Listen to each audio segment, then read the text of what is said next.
Sorry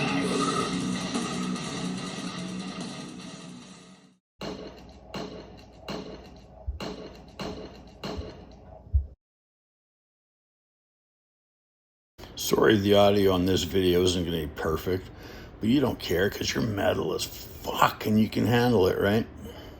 What's up, humans? Welcome to my world. Actually, welcome to our world. You know, the metal safe haven, full of darkness, skulls, and ravens, where kids be misbehaving. Your job you feel like you're slaving, and sometimes you think you're gonna cave in. Bloodlust and tits you're craving. Actually, I will stop there. That goes with the theme of what we're going to talk about. We're going to talk about scoring bitches. I'm just kidding, man. If you call fucking chicks bitches on the regular, I guarantee you you're a punk-ass chump and you don't have a good quality woman in your life.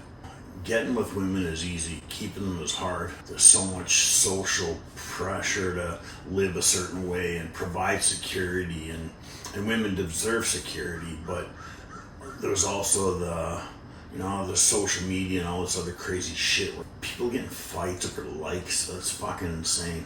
I tattooed a couple of sisters from Columbia once. They're, younger girls here for university.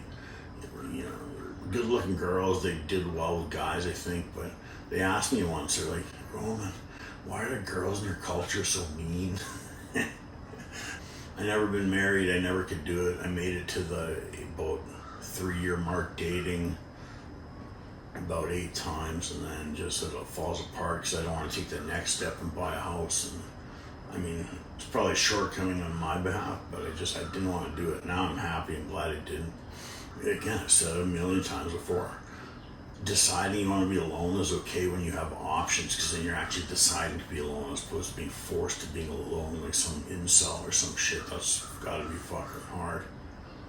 I guess you guys can do that looks maxing kids. The kids are talking about where you smash your fucking face with a hammer or some dumb shit. But anyway, women want ambitious men, and they should have that right. That doesn't make them fucking gold diggers. When you hear the 42-year-old worker dude at 7-Eleven bitching about fucking girls are fucking stuck up, so nah, man, you suck ass at life, dude.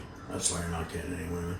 You have every right to want an ambitious guy, but you also have every right to hold out until you're ready to do the shit. Like, you should be making at least 70, 80 grand a year before you have kids. That'd be the easiest to really do it smoothly, because if you have kids too young and you're a responsible dude, you want to provide for your kid, you want to take care of your woman, and but that puts you in that role of like, I gotta be a man and just suffer and do the right thing. It's like, you should do the right thing, but doing the right thing is holding off until your late 20s at least to settle down. I know what it's like when you're young and you get a girl and you take her shirt off, she's got perfect tits, and you're like, I'm in fucking love, you know what I mean? She'll let you fucking bust a nut in her face, and like, I'm getting married, but not yet, man. Like, it's great sex life is important, but you gotta have your shit together somewhat before you embark on it stuff, or else you end up just trapped.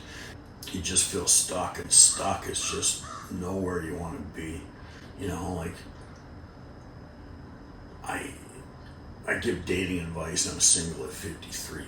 I dated steady from 15 to 45, and I just couldn't make it work because when all your favorite activities are solo activities,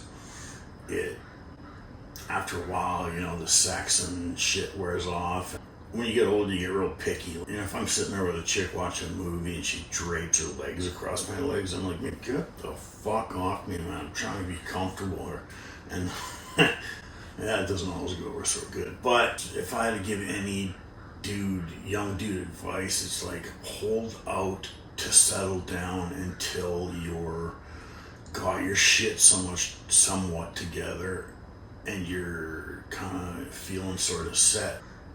If you ignore girls, like, not purposely ignore them to play games, but like, if you ignore girls to pursue a career and get your shit together, that's like some Pied Piper shit, man. You're like, and you got fucking ladies following you, and you know, you can, like I said, don't play games and string them along, but you just, you stay focused and you stay in shape and you stay fucking cool and respectable. And if you have a good relationship with your mom, really helps. Like, you know, anybody there, guys, girls, don't get with anybody that disrespects their mom, because they're gonna disrespect you. If they don't fucking love their mom, you think they have a chance of loving you? There's no fucking way. You know, I know when you're 15 or 14, your nuts are just fucking bursting with lust. And the first time I got laid, I thought, like, oh my god, when's this gonna happen again? You know, am I ever gonna get laid again? It's like, yeah, you are, trust me. When I hear all this new shit about the kids, oh, they all watch porn and they're not into dating, and I don't know if any of that's true. If it is, that's fucking lame, man. Like, you know, I used to watch tons of porn. I haven't in a couple of years, and it's way better now. Like real human girls get you kind of excited again, as opposed to just fantasizing about these perfect tens. All those girls in porn, they're getting paid to do that. So, you know, you can have like a trophy wife that likes to do dirty shit and that you get along with, but you have to be a provider. If you think you're just some broke dick fucking gas jockey and think you're gonna have honeys that, you know, are lining up to do whatever dirty shit you want, you just fucking, it's gonna be a hose beast gross pig from the fucking mall. It's not gonna be anything fucking awesome. So I don't know what the answer is, because like I said, I'm single, so I don't know what the hell I'm telling you. But I've been with a lot of girls and I tried dating for a long time. The conventional thing is cool if you're willing to put in the work and build that kind of life. I just never wanted a house and I don't need security, and there was just, through tattooing, you met so many girls that just made you not exactly want to settle down. But it can be done. Also, you can be happy with a conventional picket fence life. You can be happy totally living a weird fucking life that's all over the place. Don't let society tell you that one way or the other is better, okay?